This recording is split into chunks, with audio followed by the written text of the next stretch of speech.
gbogbo tí mo sọ yìí ẹ tó bá ní rọ ni kò dùn wájú mi kò sí ẹ tó lè dàbí Gbénga Adébóyè kò sí ẹni náà. Àlàǹkèrè. bẹ́ẹ̀ a lè fi Gbénga Adébóyè wò kọ́ lọ́wọ́ yìí. lọ́nà wo. Gbénga Adébóyè tó ó wà lọ́rùn báyìí is the first independent presenter Gbénga Adébóyè. The first independent presenter Gbénga Adébóyè ni. òun ló kọ́kọ́ lọ ra time.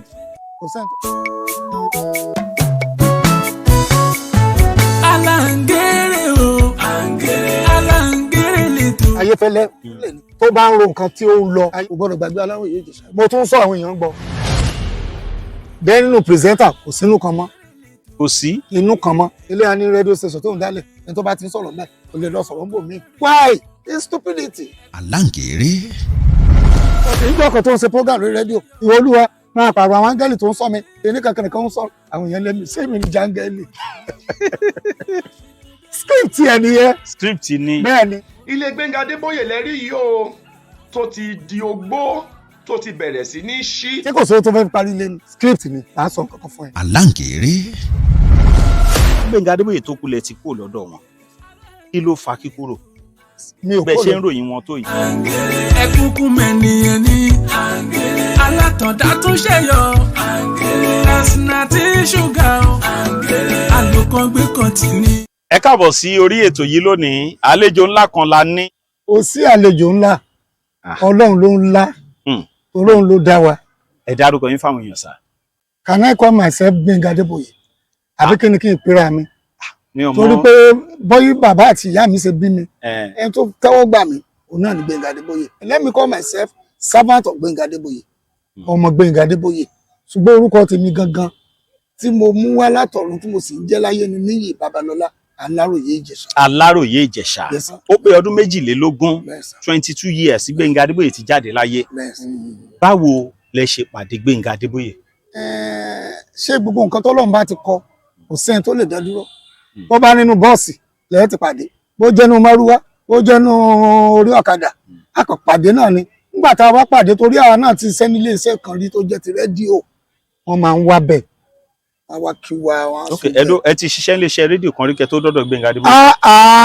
mo ti ṣẹ́ nílé iṣẹ́ rédíò àpapọ̀ rí nígbà yẹn gbogbo Rédíò àwọn Nàìjíríà kọ́ nìyẹn. yes sir nígbà yẹn gbogbo àwọn Táíwò Akínsọlá náà àjọ wa ni Bùkọ́lá Ògúnsanwó àjọ wa ni nígbà yẹn ẹ̀gbọ́n wa Bísọ́lá ti lọ wù wá all together wọ́n wá máa ń kí wa Ilé iṣẹ́ rédíò ti Ìkòyí àbí ti bo. Ìkòyí náà ni gbà tó wọ́n máa ń kí wa yẹn wọ́n wá rí pé wẹ́ẹ́ kìnìkan nígbà yẹn ẹ̀gbọ́n wa Bísọ́lá ti ń lọ bóyá wọ́n bímọ wọ́n ṣe nǹkan kan yes bóyá Ṣínà Peters wá pè ọwọ́ Sunday mo sì mọ̀ láti organize party èmi lẹ̀gbọ́n wa gbé sí di tó mọ organize party tó gbẹ̀yàn wá òkè tó sì gbẹ̀ mo wá láìtí kan ní rédíò Nàìjíríà ń gbà yẹn fẹ́ pé àìtí yẹ ó ti di pásítọ̀ báyìí àwọn wọn máa ń bá àwọn èèyàn ṣeré bí wọ́n ṣe rí Gbénga Adébóyè ní ẹ̀pà ó dẹ̀ lábúrò kan náà o kìnìkan làwọn yẹn wá dà ok ẹjọ́ wa bá mi mo sì ń ṣiṣẹ́ lọ́wọ́ o I'm never retired Ẹ sì jẹ́ staff. I'm still staff bí ó ṣe ní ìwà bá òun ní rédíò Lagos nìyẹn àti mo dẹ̀ lọ bá abẹ́fà gbọ́rọ̀ Bàṣírù gbogbo wa gbogbo àpọ̀ ó ṣe ní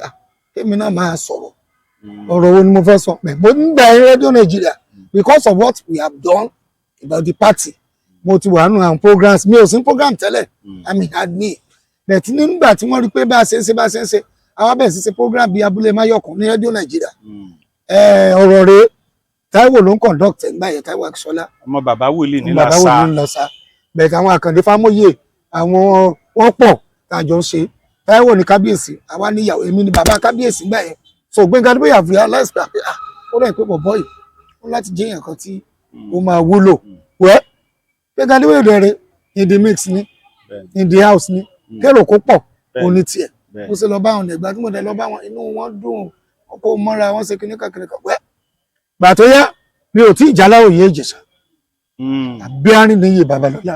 Níyì Babalọ́lá lẹ̀ ń jẹ́ kẹ́ tó dọ́dọ̀ Gbénga Adébóyè. Yes Okay. but bí ìgbà tó yá máa ń pè mí gbà bàbá Ìjẹ̀ṣà náà ń pè mí nígbà yẹn mi ò dẹ̀ tí bàbá. Bọ̀tá ti ní Ìjẹ̀ṣà kan tẹ́lẹ̀. Ajétọ́mọ bí ẹ̀yìn tèmi ni ẹ̀yìn tèmi la Ajétọ́mọ bí Aládàmọ̀ Aládàmọ̀. ẹ̀yìn mi ni nígbà táwa ti grow lọ́dọ̀ Gbénga Adébóyè Aládàmọ̀ a lọ sí MC ní CAC Àgbàlá Ìtura lápàdé Aládàmọ̀ Aládàmọ̀ kẹ́ ń gbà olóde èmi ti wà ń bẹ̀ ti pẹ́ bàbá gbẹ́yìn wọ́n ti bá Gbénga Adébóyè sí program Okay. Yeah, but iye pé bóyá fully. Lọ́rọ̀ kan ṣàmúyí dọ́dọ̀ Gbénga Wọ́n mú mi Adébóyè. dọ́dọ̀ Gbénga Adébóyè. Gbà tí mo dẹ̀ débẹ̀, ó dẹ̀ accommodate mi. Ṣùgbọ́n gbà tó wá wò mí títí tó rí pé bí mo ṣe ń sọ̀rọ̀ yìí, ó láì jẹ́ pé ẹnì ó láì jẹ́ kíní kan. Àwa ń lọ lé community ìjọ kan. Wọ́n gbé Volvo wọn. Pẹ̀lú Gbénga Adébóyè. Yeah, èmi àti wọn láwa ní mọ́tò. Ó wá wò mí báyìí. Ó ní kí n má jẹ́ bàbá Ìjẹ̀ṣà mọ́. Ó lálàròyé Ìjẹ̀ṣà kí n máa jẹ́. Gọ́gọ́ ló sọ mí lórúkọ yẹn. Gbénga Adébóyè ló sọ yín láláròyé Bẹ́ẹ̀ Ìjẹ̀ṣà. ni ó dé accommodate mi. Ó ṣe dáadáa.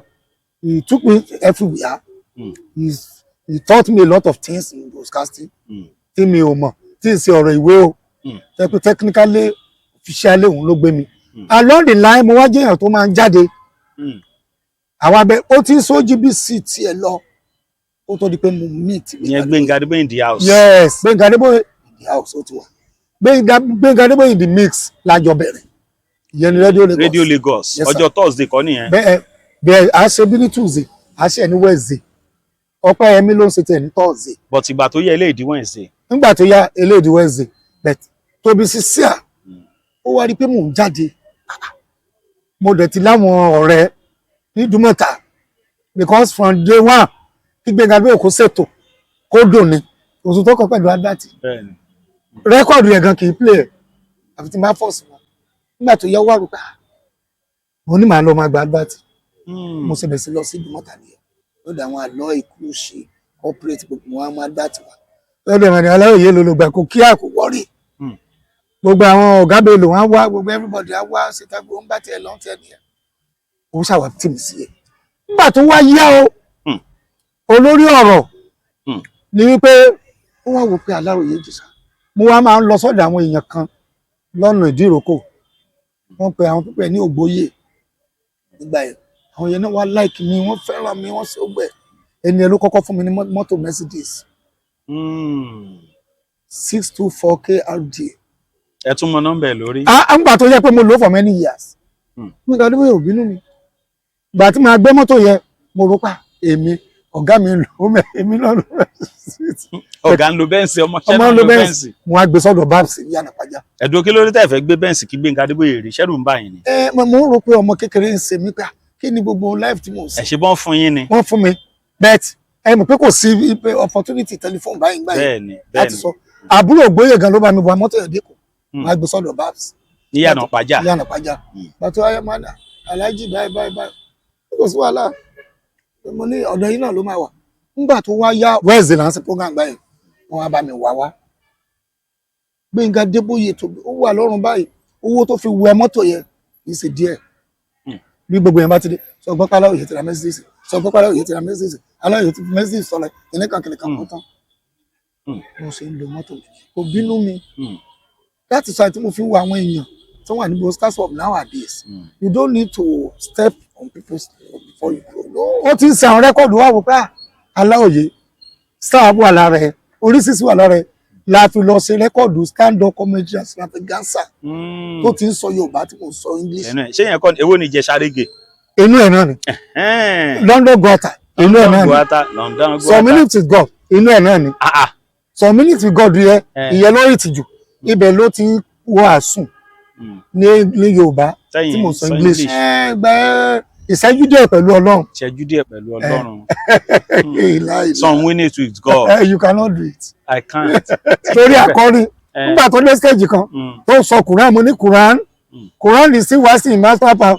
Quran landed and finally nígbà tá a máa pariwo wá ní ìwọ Olúwa o ọmọ rẹ tó ń sọ English fún lágbàmọ́ ni pastor don't pray for me do you want me to run my.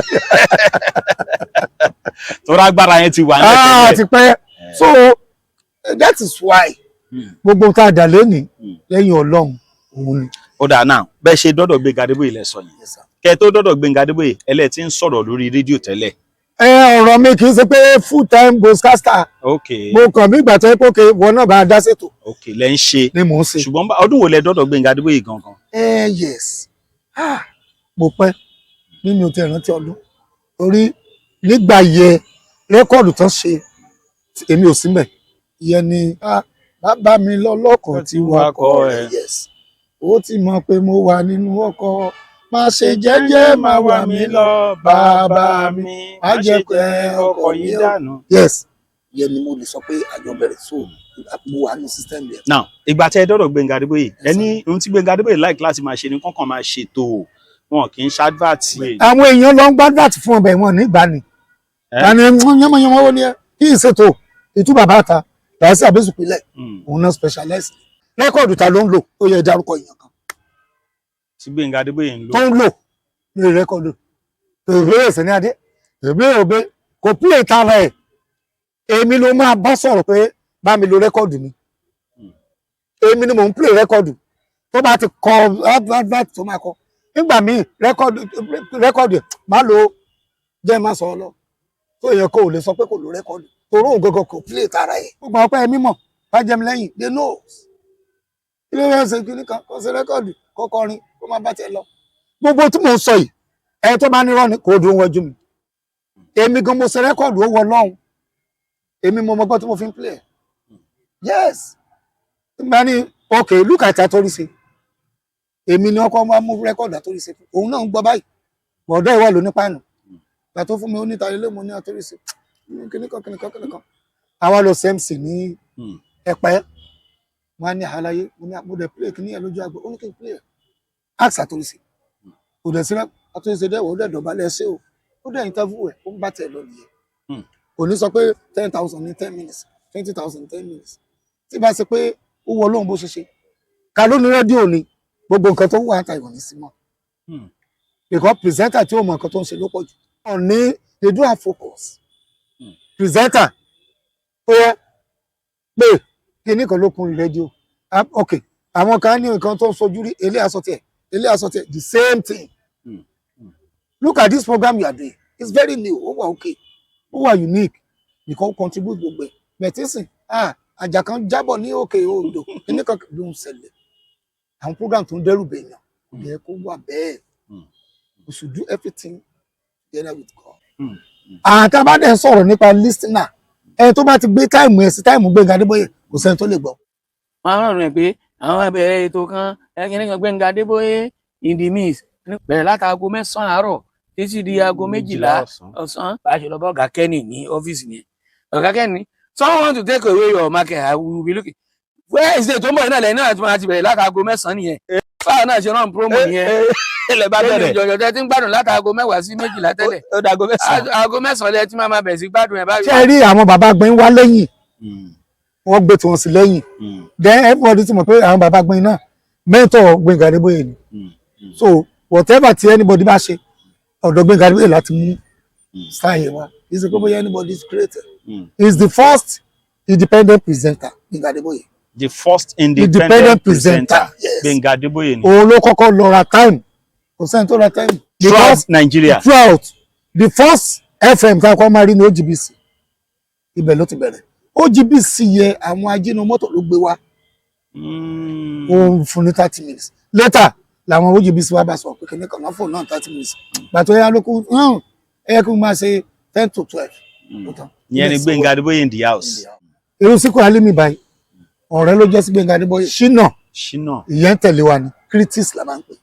critics báwo. ìyẹn torí gbẹ̀yìnbó okay. Ṣínà nìyẹn Ìbàdàn ló wà ó ti ń sẹ́pẹ̀lẹ́ èèyàn kan tẹ́lẹ̀ wọn àtẹniyẹ wá ní Ṣínà Abímbọ́lá kọ́ yes wọn àtẹniyẹ wá ní misunderstand Gbénga Adébóyè wá ní ààbọ̀ ó tán látò lè ìwọ̀n àmẹ́ni àwọn aláwòye ẹ̀gbẹ́ létà làwọn yẹ àwọn kan tún wá wà bí Yẹmí Àjídé Ọláyínká Àjídé àwọn yẹn bá wa ṣiṣẹ́ àjọdúró ni àwọn Basiru basis àjọdúró ni irú àwọn Abẹ́fàgbọ̀rọ̀ yes irú Akeem Endujuyọ is one of us wíwá mẹ́lẹ̀ bẹ̀ létà irú àwọn Kọ́lọ́láwuyì Gbénga Adébóyè ló mú àwọn ẹ̀rọ aṣọ jìbìsì àtànṣe eré ayé Gbénga Adébóyè brought him iye ó ṣe ẹ̀yìn mi ojú mi ní báyìí tó fi bẹ̀rẹ̀ 8 to 8 nígbà tí nǹkan kan ṣẹlẹ̀ nígbàdàn ọ̀rẹ́ mi máa bọ̀ ló jìbìsì ó dẹ̀ mú 8 to 10 eré ayé níjọ́ Friday Gbénga Adébóyè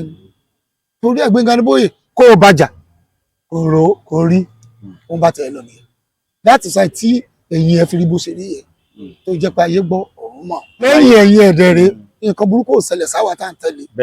bẹ́ẹ̀ni. we are still relevant we are okay most of us àwa náà ti láwọn ọmọ náà so ẹ̀tà àwọn kan tún wà tó máa ń dá ọkọ̀ Gbénga Adébóyè tó yẹ pé they just go through kì í ṣe pé bóyá wọ́n dúró ti Gbénga Adébóyè much because àwọn kan tó wà tí ì ṣe sọ̀rọ̀ irú Bánjọ àbúrò ẹ̀ ni. Bánjọ. Yes. Bàbá kan tún wà tó jẹ́ pé báwọn ṣe YBA fún sọ Adémìgbòjì is the manager of the company. Ó tún kéèyàn kan maybe I forgot. Àbúrò ẹ̀ náà Fẹ́mi gbogbo wọn then bàbá Adébàdàn gbogbo akọ́lọ́ olóòtú gbogbo àwọn Gbénga Lawal Yẹmí Sòǹdé everybody we follow him. India gbọ̀ngàn family ẹ̀ ni. Okay. Kì í ṣe pé bóyá ó tẹ̀lé Gbénga Adébóyè family ẹ̀. Ọjọ́ tí Gbénga Adébóyè kú báwo ló ṣe rí lára yín bẹ́ẹ̀ o torí nígbà tó máa kú yẹn mi rò pé wà pẹ̀lú wọn mọ́. Orí sọ ṣe rí ìgbà tí ọlọ́jọ́ dé ó wọ lọ́hùn because kì í ṣe pé mo expect ẹ̀ ó ṣẹlẹ̀ ó dẹ̀ ṣẹlẹ̀ bẹ́ẹ̀ tí gbà tó ṣẹlẹ̀ tí wọ́n fẹ́ bọ́ lọ́hùn fà mo gbà á bó tẹ̀ pé mo bọkùnrin jẹ́ àsokún àsìgbè alhamdulillah àgbà àtọ́ndẹ̀ náà fẹ́ ṣe burial stand with them àti mọ̀ pé tí èèyàn bá ti kú náà anything can happen.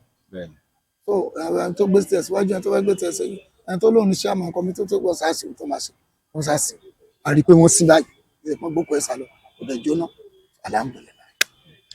Kí Gbénga Adébóyè tó jáde láyé lẹ ti kúrò lọ́dọ̀ wọn. Nígbà tó ń ṣe rẹ́kọ̀dù ayé tó tó ọ̀pọ̀lọpọ̀ àwọn ọ̀rọ̀ ló ń sọ ń bẹ̀.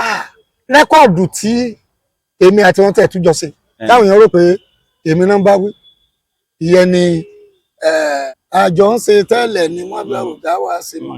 No ṣé rí Gbénga Adébóyè kò lè búyàn gbogbo nǹkan ẹ wo Èjìlá látòrí ìtẹ̀mọ́ wá ẹmọdé tó ti kọ́ táwọn sọ pé olólẹ́kan ló ń rọ̀ kò sí ìyẹn tó lè ṣẹlẹ̀ èmi náà ń gbà tán ṣe rẹ́kọ̀dù yẹn mo fẹ́ wá bẹ̀tẹ̀ àsìkò ni o àjà ọ̀gá lè bọ́ ọmọ sẹ́jà o ọ̀gá mi ni o kìnìkan tó bẹ̀tẹ̀ èmi kọ́ wọ́n ṣe rẹ́kọ̀dù tí wọ́n ní ẹ̀bẹ̀ àwọn kan ní èèyàn kan jẹ pẹpẹ sóòpù táwọn olè jẹ pẹpẹ sóòpù ṣé ẹ tó gbọ́ ọ̀rẹ́ wa kan ń gbàrà mọ́lẹ̀ lọ́fíìsì rẹ̀ tó ń kégbe. ṣé mo lọ́fíìsì ẹ̀rọ ẹ̀ṣẹ́ orí mi we all together. Ok kì í ṣe bí Gbénga Adébóyè ń báyàn wí ẹ̀yin ò mọ bó ṣe jẹ́. láyé kì í báyàn wí torí mo súnmọ́ wọn látòrí Ìjìnlẹ̀ látòrí ìtẹ̀mọ́ wa script ẹ̀ ni torí ẹ̀ ló fi jẹ́ pé bí Gbénga Adébóyè ṣe wà yẹn tí ó bá fẹ́ ṣe program sìn tí ò bá ti kọ nǹkan lẹ̀ kò lè lọ kó ní bàbá òun fẹ́ kíyàn ní irú yẹmọyẹmọ ó ní ẹ mo tó ti kọ́ lẹ̀ tó ti kọ́ lẹ̀ yes script pọ̀ o tó nílẹ̀ ok lẹ́yìn ìgbà ẹ ó tún ṣe lẹ́yìn ikú mi rẹ́kọ̀dù kan ni àìmọye lẹ́yìn ìgbà ẹ ó ṣe Gbénga Adébóyè ọmọkùnrin náà fídíò tí mo ti release ẹ̀ kò sí eléré tí ò sí mẹ́ gbogbo eléré la lọ rìkọ́ọ̀dù tó kẹ́yìn kan wá nítorí kìíní kan no torí kì í jáde ìbò nígbàgbà lórí ẹ lọ kó dó lọ́fíìsì ẹ̀ kó jẹun kó ṣe fàájì ó tán kò rán èèyàn so kò béèyàn kankan wí gbèsè ayé sí i. ìgbà tí Gbénga Adébóyè ti jáde láyé yẹn àwọn nǹkan wo lè rántí ń pa àwọn tó jẹ́ pé ó máa ń ẹ wò mo miss nǹkan tó pọ̀. yes ṣé rí ká pọ̀ kérò pọ̀ kò sí mọ́ nígbà tó ti kú bẹ́ẹ̀ nínú pírẹsẹ́ńtà kò sínú kan mọ́ kò sí inú kan mọ́ ṣé mo wí pé fíbà tẹ dákalẹ̀ àwọn tá a dákalẹ̀ Gbénga Adébóyè ní purpose of that fíbà mo ń sọ kí gbogbo èèyàn máa gbọ́ tí n bá parọ́ kan kóòtù mi wẹ̀ èyí kankan tó ṣẹlẹ̀ láàrin eléré kan àti èèyàn kan kìnìkan tí a lè máa sọ ló fa fíbà èmi ni the war PRO Gbénga Adébóyè ò dákalẹ̀ tó ẹni tó ń lọ sponsor tó ń ṣe gbẹ gbà tó yá ilé ọ́fíìsì ẹ̀ láti ṣe gbà tó yá ó lóun ṣe president ó gbẹ fún dákàsí ṣùgbọ́n láti gbà yẹ ilé alẹ́gbẹ́ ilé lòun ẹgbẹ́ ilé lòun ẹgbẹ́ ilé lòun ẹgbẹ́ ti di mẹ́ta báyìí àbí mẹ́rin nígbà Gbénga Adébóyè kò sí ẹgbẹ́ nǹkan kún ṣe tiẹ̀ ni so nobody can even say Ọlọ́run foríjì Gbénga o Ọlọ́run foríjì Kọ́lá Ọláwuyì. wọn náà tẹ̀m̀bẹ̀lẹ̀kún ìwé òjò mí èmi òjò ọ́ ń bẹ láàrin òun àti Kọ́lá Ọláwuyì. gbàrà tó lọ ń ṣínà fún tó dé OGBC báyà. Gbénga Adébóyè gbé ó di gbà lọ́dọ̀ general manager ọ̀gá rédíò OGBC. Kọ́lá Ọláwuyì dé báyìí ó di superstar. orí prógráàmù ti kún fún polówó ọjà ó ti fàyà. àwọn aláìsàfì yìí wá lọ bá Gbénga pé èèyàn ṣe é fọwọ́ ara rẹ̀ síra rẹ̀ báyìí. ṣe rí ìjà lára kì í tán bọ̀rọ̀ ó lè ṣẹlẹ̀ lẹ́yẹ ògùn ìpè kan máa kiri ara mu ṣebí Kọ́lá Ọláwuyì wá sọ́fíìsì Gbénga Adébóyè náà lọ sọ́fíìsì níjọ́ tó ṣe 20 years Kọ́lá Ọláwuyì wá sẹ́ tó gun ẹ̀sìn wá tó bọ̀ pa lẹ́yìn Gbénga Adébóyè àwọn nǹkan táwọn èèyàn ń rò ń pa ẹ̀ wọn wá bá wa báyìí ká jẹ́ iná sako ká máa kọ̀dẹ̀ láìtì àwọn èèyàn. You understand? Now mo sọ wá sìn there is a lot of programs tó máa ń pè mí sí máa ní òṣè wà nítorí báyìí there is a radio station tó ń pè mí pé ẹja forúkọ ìṣe Gbénga Adébóyè ok mo tún sọ mò ń tún sọ tó ń bá sọ èèyàn tó ń play Gbénga Adébóyè lórí rédíò ẹni tó ń play bíi tèmi ó rí à because ní ibi tí mo wà station tí mo wà they accepted me mo ń play èmi náà wà nù system ẹ̀ta àwọn kan ìrọ̀nù màmá pa àwọn kan mi ò fẹ́ dàbí kíní kò sí ẹ tó lè dàbí Gbénga Adébóyè kò sí ẹni náà. ìròyìn ayọ̀ rèé fún gbogbo ẹni tó wà ní London àtàgbègbè ẹ̀. Arahim Afro-Caribbean Cash and Carry, import and export of African foods, also help to pay school fee in UK for Nigeria with money transfer to UK and back to Nigeria. Arahim Afro-Caribbean Cash and Carry wà ní Graham Excess RM 139YS Up Minister Road, South Graham, London. Gbogbo èyí tẹ́ wà ní London pátá ó yá ẹ nìṣó lọ́dọ̀ Arahim Afro-Caribbean Cash and Carry. Ibẹ̀ gangan ìfọ̀kànbalẹ̀ wà. Kò sí ẹ tó lè dàbí Gbénga Adébóyè. Kò sí ẹni náà nínú ọ̀rọ̀ nínú ìwà nínú ìṣe nínú gbogbo ẹ̀ nínú ká lọ́wọ́. Báwo lè ọmọ ṣẹ́ ẹ ṣe máa lọ gbé Mercedes ó tún polówó Mercedes ẹ pé mo sín táyà nígbẹ́rẹ́ ó ní mo ṣẹ̀ra lọ́dọ̀ òyìnbó nìyẹn olóògùn tó wà lẹ́rìn ó ní mo ṣẹ̀ra lọ́dọ̀ òyìnbó nìyẹn he commented me ó sọ pé ó tún sọ lórí rẹ ló ní aláròyé owó mi kọ́ ló fi ra mọ́tò yìí o kò jíwó mi o because I'm in charge of the money. Yes èmi mò ń gbówó dání tí a bá dé Abẹ́òkúta gbogbo ibi tá a bá ti ra nǹkan èmi máa ń aláròyé sanwó èmi ni máa gbówó dání. ó níbì kan tá a máa ń lọ ní ọ̀dọ̀ yóò ṣọba ẹja a ní kí n sanwó. Kẹ́hìndé Ìdòwú aṣojú alágẹmọ. àjọ ń lọ ni ẹ̀gbọ́n yẹn ní ìtẹ̀sí sọ̀rọ̀ ọ̀rẹ́ ẹ̀ ni wà ó mẹ́ni ṣe o understand so irú àbájọ àwọn àbúrò yẹn so kì í ṣe pé ẹ̀mọ̀ èèyàn kan sọ pé èèyàn kan bá nígbà tí Kọ́lọ́lẹ́wì ti dójú BC yes ó ń ra advert but a lè fi Gbénga Adébóyè ìwò Kọ́lọ́lẹ́wì yìí. lọ́nà wo yes lọ́nà wo lè ṣe lè. ẹ̀mọ̀ pé program gbé Kọ́lọ́lẹ́wì yìí ìrírí ayé ni Gbénga Adébóyè kó mú inú èèyàn dùn máa ronú mọ nǹkan tó ń ṣe ìjìnlẹ̀ ọ̀rọ̀ kó sọ̀rọ̀ kó ṣe rẹ́kọ̀dù ẹ̀ ló fi ń jẹun rẹ́kọ̀dù ẹ̀ ló fi ń sanwó rédíò so why are you saying wọ́n bí léèyàn kò bí léèyàn. Gbénga Adébóyè ṣe èèyàn àjànú tó mí inú èèyàn ni ó kọrúkọ gbogbo wa ó dà pé MC Movie ló sọ fún mi pé ìwọ oúnjẹ òun bà pátipátì oúnjẹ òun bà pátipátì nọ́mbà 4 rí orúkọ rẹ wà nú àwọn tí ò ní jẹ́ èèyàn. mo tún àpò rẹ o ibi tó bá sẹ́yìn Ọlọ́run wà bẹ́ẹ̀ nígbà tẹ́mi ò mọ̀ pé bóyá ó mórúkọ lọ tí ó dẹ̀ pè mí tí ó dẹ̀ sọ mi ò lè sọ ká nígbà tó ń lọ ká ní bàbá aláwọ̀ pẹ̀lú pé aláwòye ó wà ń bẹ̀ wọn ò sọ fún mi wọn ò pè mí wọn ò list mi ò lè mọ̀ pa ẹ̀ ó tún mọ̀ mọ̀ ní pé ó lè fẹ́ gbogbo èèyàn. kí ni ìtumọ̀ Jengbe tí èlé. yes ṣe rí yes it's a good question ṣe rí gbogbo orúkọ tí Gbénga Adébóyè ń jẹ́ ó fi ń dára ni aláàmàlálẹ̀ ẹ̀ẹ̀kan kìnnìkan Alhaji Pastor Olúwo ó fi ń dára ni ẹ wò pé ẹ rí i pé nígbè tí orin lọ sìn àmọye àwọn ọmọ olórin wa láwọn ní brigadier commander kìnnìkan etc ẹlòmíràn ní hia pé kí kan pastor church tó bá ti ní church family mai iaa ohun tó wo orúkọ èèyàn lẹ́nu lè jẹjẹ so Jengbe tí èlé yẹn ó rí i pé jẹ́ kí mi tún fẹ́ lè halẹ̀ tó fi ń jẹ aláàmàlálẹ̀ àlàyé mi ok ìsìn ẹwọ àwọn tó ń pè lálàyé ìsìn kò mí ìpé kó lówó kó tó pè lálàyé àwọn kan tó bá ohun tó mọ tó ń tẹ̀lé ẹ bá ti pè é náà máa jẹ àlàyé mi kí ló kàn pè lálàyé. Aláǹkéré.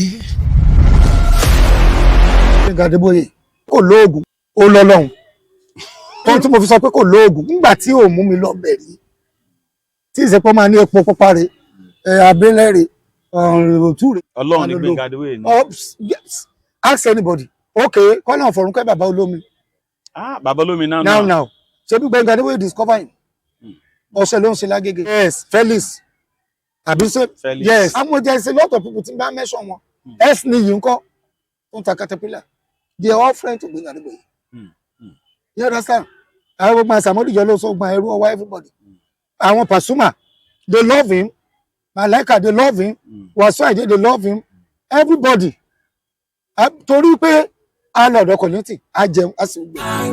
Aláǹgẹ̀rẹ̀ lẹ́tọ̀ ètò kan ní orúkọ mẹ́rin pọ̀. Kí Gbẹ́ngà Adébóyè tó kulẹ̀ ti kúrò lọ́dọ̀ wọn kí ló fa kíkúrò mi ò bẹ́ẹ̀ kó ṣe ń ròyìn wọn tó yìí. mi ò kó lọ́dọ̀ Gbẹ́ngà Adébóyè kí nǹkan tó ṣẹlẹ̀ rí ṣe rí gbà míì tí ọmọ bá ti mọwọ́ wẹ̀ àbàgbàjẹ́ nǹkan tó ṣẹlẹ̀ ní pé ọ̀gá mi ni wọ́n á rò pé báyá kémi náà kí n tiẹ̀ dá dúró ṣùgbọ́n níbi iṣẹ́ sọ̀rọ̀sọ̀rọ̀ yìí kò sí graduation bẹ́ẹ̀ ní mọ̀mọ́ mi kó su wá kẹlùbọ́ wá ẹ wá lọ bá nǹkan fún Gbẹ́ngà Adébóyè náà ó rí mi mò ń rí ẹ̀mú àrùpà jẹ́ kí n fáwọn èèyàn náà láyé bó ṣe ń lò mí kó lo àwọn kan wọ́n á kí fàlà ẹ̀ ó ń rí mi. Ìgbà tẹ́yìn wá fàyè lẹ́yìn àwọn èèyàn wọlé bí àwọn wo. ẹ̀rùn pé sìn tẹ́lẹ̀ Yẹmí Àjídé ti ń tẹ̀lé wa fúlì Yẹmí Ẹgbẹ́lú àtàlẹ́ntẹ̀ wọ́n rí lò Aláwìyé yes wọ́n rí lò Gòkè Babalọ́lá èèyàn mi ni. Nínú ẹ̀yin àti Gòkè Babalọ́lá ta ló kọ́kọ́ dọ̀gbẹ̀rọ̀ Gbẹ́ngà Adébóyè. ní OGBC bí Gòkè Babalọ́lá ni bẹ̀lẹ́kọ̀ ẹ̀yin ni òkè ẹ̀yin kan ń dè kó mú àwọn kan ń dì fi mú. yes abẹ́fà gbọ́dọ̀ sìn ní Èkó ńlọgá bẹ́ẹ̀ níbí ó máa ń wálé ẹ̀kọ́ kọ́kọ́ kọ ìròyìn àgbẹ̀ bẹ́ẹ̀ basis Gòkè Babalọ́lá ti Gbẹ́ngà Adébóyè ọdún bí. so mo kàn rò pé jẹ́ kí n fáwọn èèyàn láàyè pàtó dẹ̀ yá gbogbo èèyàn pè mí ṣe é gbọ́ òkè ìjọkọ̀ tó ń ṣe program lórí rédíò ìwọ Olúwa máa pàrọ̀ àwọn áńgẹ́lì tó ń sọ mi kíní kankan kan ń sọ àwọn èèyàn lẹ́mí ṣé mi ní jáńgẹ́lì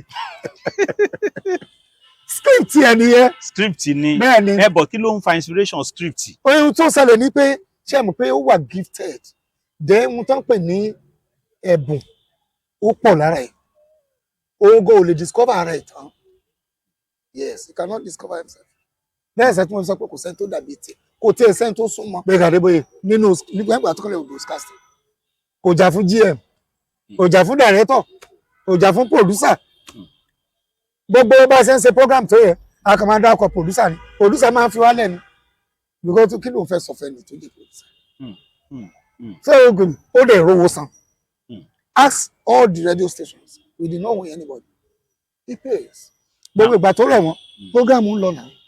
Délé Gbẹ́ngà Adébóyè ń wò yí o gbogbo ẹ̀yin ará lé abẹ̀fẹ́ fún wọn tán ayé tó tó ayé àkàkàmàrà ilé Gbẹ́ngà Adébóyè lẹ́rí yìí o tó ti di ogbó tó ti bẹ̀rẹ̀ sí ní ṣí. ṣé kò sówó tó fẹ́ parí lé ní script ni màá sọ nǹkan kan fún ẹ bẹ́ẹ̀ kó yẹ àwọn èèyàn náà kan lè grow kan lè ronú kan lẹ̀ yí pé kò sún tá a mú wá sí ayé kò sún tá a mú lọ.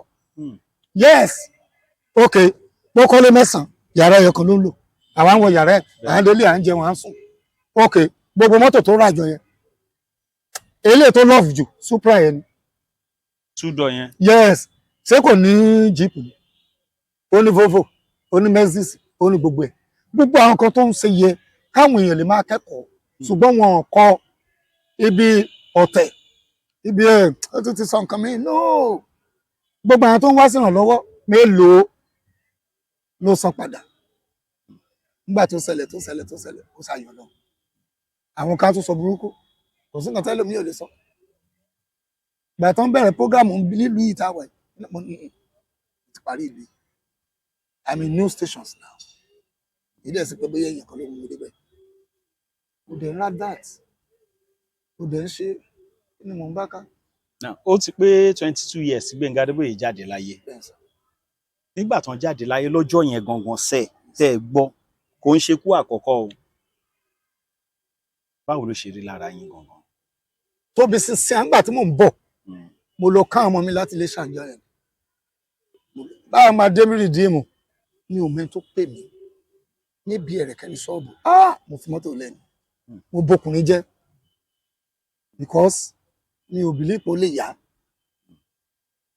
àjà ìyẹn kan gbà tí mo fẹ́ ṣe rẹ́kọ̀dù mo lọ bá wọn gbà tó yá ó ní àwọn oníráyè wá ó lè fàdúrà tí mo fún mi lówó owó Ọlọ́run kò lè ṣe bẹ́ẹ̀ tí mo bá ara jẹ́ torí pé tí ò bá kú àwọn kankan mi wà tá a bá tó ti ṣe délé lọ in fact àwọn broadcaster they lose a lot of things torí ẹ kí broadcasting ó ti ju eléyìí lọ if you look at a lot of radio stations now ẹ bá lówó ń sìn wọn máa ní ẹ lè ṣe program kò sí iye ló kàn máa Adébóyè ṣùgbọ́n Adébóyè àwọn pìrìsẹ́ńtà àwọn kọ́pì ẹ̀ ẹlòmíì ṣe program márùn mẹ́fà Gbẹ́ngà Adébóyè ò ṣerú ẹ̀ bá ti ṣe Èkó ó ṣe bí ẹyọ kan á ní Ìbàdàn ẹ̀ ló bá àwọn òwe gàlàwà ẹ̀ ló bá àwọn kọ́lọ́ lótú tó bá ní Ìlọrin ẹ̀ ló bá dáńkà sí èèyàn mélòó ló ń ṣe nínú wa kí ló ń sọ kí ni a sọ I told people nígbà tí wọ́n sọ pé tí wọ́n invite ní church kan tí mo ti lọ sẹ́ńtì ní Aláwòye Ìjẹ̀ṣà tí mo gba máìkì lọ́wọ́ kálódé àmọ́ ní kò sún tí Aláwòye Ìjẹ̀ṣà Ọlọ́run ní jẹ́ bẹ́ẹ̀ mo ní Gbẹ́ngà Adébóyè dà ààrí Kọ́lá Aláwòye dà gbogbo ẹ̀ mo ní Aláwòye mọ̀ lẹ́mìrì gbogbo ẹ̀ olóríire tí àwọn abẹ́ pàtó fún Jésù pé adẹ̀bẹ̀rẹ̀ mo láti kọ̀mẹ́ndì ẹ̀ èèyàn mélòó ló ń ṣe wí ẹ̀ èèyàn mélòó ló ń respect ẹ̀ so yé báyìí sà èèyàn mélòó nígbà tí mo fẹ́ ṣe 20 years Gbẹ́ngà Adébóyè eléré ní kinní kankan akámọ́ra ló gba máìkì ó ní ṣe irinṣẹ́ tó máa lò rí ó dúró tì mí ṣé owó tí mo pa sá kámọ́ra mo kò fún mi look at the owner of that radio station ó fún mi níbẹ̀ lọ́fẹ̀ẹ́ àti ṣé àti mo kàn gba ṣé àṣẹ let us be copy a good relationship between ourselves tó máa jẹ́ kí iṣẹ́ wa grow iṣẹ́ wa yóò grow ilé a ní radio station tó ń dálẹ̀ ẹni tó bá ti ń sọ̀rọ̀ mẹ́ kò lè lọ sọ̀rọ̀ ń bò mí why tó bá jẹ́ ni ẹ ló máa jẹ́ kí rédíò ẹ̀ grow nǹkan it's stupidity there's a lay àwọn eléré tó kì mí mi ò ń pè wọ́n mo fẹ́ pè wọ́n fún iṣẹ́ tèmi. ṣùgbọ́n gbà tí Gbẹ́ngà Adébóyè wà láyé ṣé mọ̀ pé rédíò station ta ní ó pọ̀ tí Gbẹ́ngà Adébóyè bá ń ṣètò lójíbísì ará Èkó máa gbọ́ wọn ará Ìbàdàn máa gbọ́ wọn ó ní ìsìn rédíò ti pọ̀ ó ti fẹjú ju tẹ́lẹ̀ lọ òṣìṣẹ́ iṣẹ́ ti pọ̀ ńlẹ̀ báyìí ìmọ̀ràn wo lẹ ní fún àwọn tó ń gbóhùn sáfẹ́fẹ́ báyìí. a kò lójú kan ohun tí Gbẹ́ngà Adébóyè fi lélẹ̀ ẹ jẹ́ ká náà fi lélẹ̀ one ẹ jẹ́ ká nífẹ̀ẹ́ ara wa ká accommodate ara wa ká kóra mọ́ra ká máa yọ̀ mọ́ra wa ohun tẹ́yìn ò ní tèmi ní kájọ share ẹ̀ ohun tẹ́yìn ní tèmi ò ní kájọ ìyẹn náà pè ní a good relation ló máa ń jẹ́ kí business move ṣe pé kíni kan wọ́n gbọ́ session ilé náà ń gbọ́ don't condemn kẹ́ ká program radio station èmi gan gbà fún wọn kíní kan yes okay mo gba second lé Èkó iṣẹ́ wọn mo lọ sí rédíò kan ṣùgbọ́n ẹni ó pè wọ́n Aláwòye Ìjẹ̀ṣà wà bẹ́ẹ̀ ó ní òun rò pé Aláwòye Ìjẹ̀ṣà wà bẹ́ẹ̀ òun sì kówó lọ máa ní bàbá ó ní èmi àti ìjọba bẹ̀rẹ̀ iṣẹ́ yìí ó dẹ̀ gbéṣẹ́ yẹn fún mi ó dẹ̀ sọ fún rédíò station yẹn ẹsẹ̀ ń pé àjà nìkan bó ṣe ká máa ṣe ni. Wọ́n gbọ́ kí náà sọ ta ni mọ́níjà ń bẹ̀ tí ọba tẹ̀ ti fún mi ní dàrẹ́tọ̀ mi ò lè ṣe rédíò yẹn ní ooo jẹ́ ká accommodate ara wa. Fresh àkọ́ pé màá sọ̀rọ̀ Ayéfẹ́lẹ́ tó bá ń ro nǹkan tí ó ń lọ kò gbọ́dọ̀ gbàgbé Aláwòye Ìjẹ̀ṣà mo tún sọ àwọn èèyàn gbọ́ kò gbọ́dọ̀ gbàgbé Aláwòye Ìjẹ̀ṣà because mo mọ̀ bẹ̀rẹ̀ I know where this thing started. Ìgbà tó náà ti dá rédíò lẹ̀ táwọn dẹ̀ pé wá àánú gbọ́dọ̀ lọ bẹ̀ àwọn tẹ̀ fẹ́ nìyẹn bí táwọn gbọ́dọ̀ fẹ́nu bá bẹ̀ wọ́n gbọ́ fresh ó tán. Kí n máa system tó gbé kalẹ̀ ó pè wọ́n ni pé system wọn ni pé tẹ́ bá ti ń sọ̀rọ̀ ń bí ẹ lè sọ̀rọ̀ ń bí mọ́.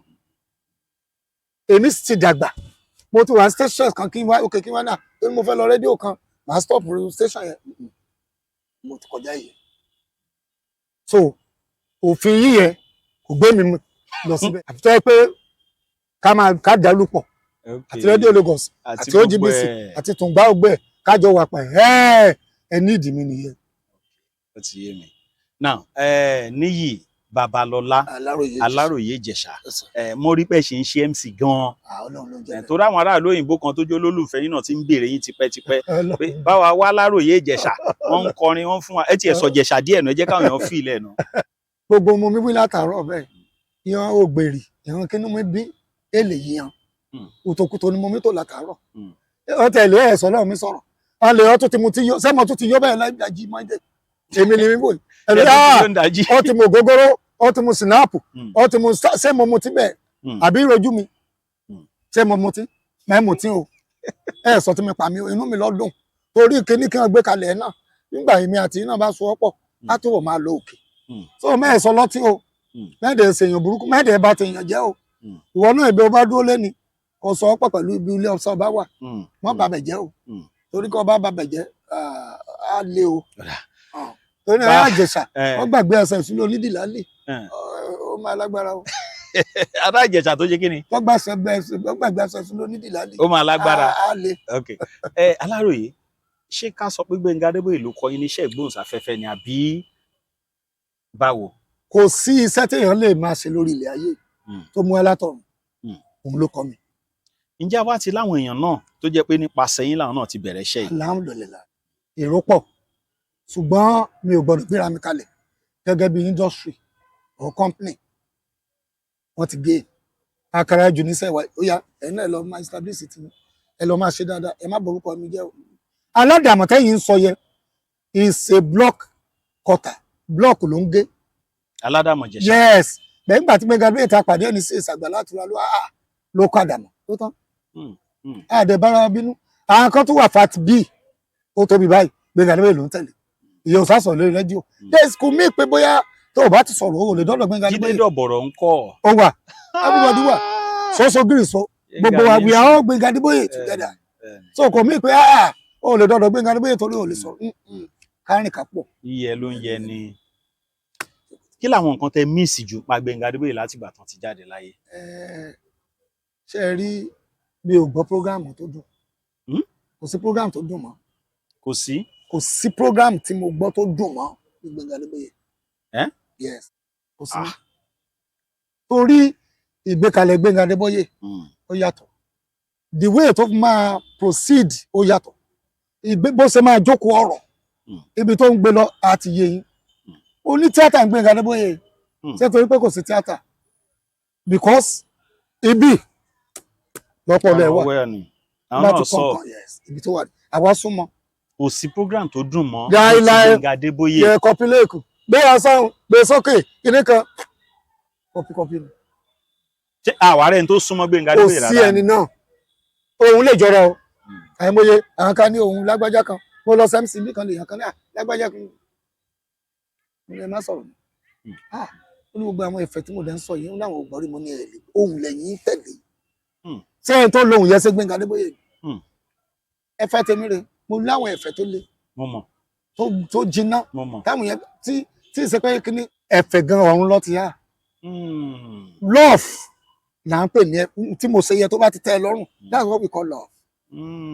bí mo ṣe sọ̀rọ̀ ẹ̀ sìn tó wá jẹ́ bẹ́ẹ̀ àwọn ká máa rẹ́rìn wọ́n á máa ṣe gbogbo ẹ̀ that's what we call ẹ̀fẹ̀. there is difference between ẹ̀fẹ̀ àtòdù. ẹ̀fẹ̀ àtòdù. yes ẹ̀fẹ̀ ni mo ṣe ń sọ̀rọ̀ yìí odù ni pé mo lọ sílé bàbá ìyàwó mi àpọ̀ kìnìkan gbà tá a débẹ̀ abẹ́ ṣiṣẹ́ kìnìkan gbà tó yá wọ́n bẹ̀ sí pé gbogbo ẹ̀ kí wọ́n á pe kìnìkan náà wà Aláwòye Ìjẹ̀ṣà èmi the last person wọ́n wá ní kí lórúkọ máa ní Aláwòye Ìjẹ̀ṣà wọ́n ní kí wọ́n ní àmì product of Unipetrol odù nìyẹn. ok ẹ ṣe gan Níyì Babalọlá Aláròyé Ìjẹ̀ṣà àwòdà àwọn níbo lẹ ti ń ṣètò báyìí. mo wà tún gbà sí. àwọn time wo ni program. Tuesday. time wo. that is 2:30 every Tuesday. kí lẹ pè àkórí ẹ̀.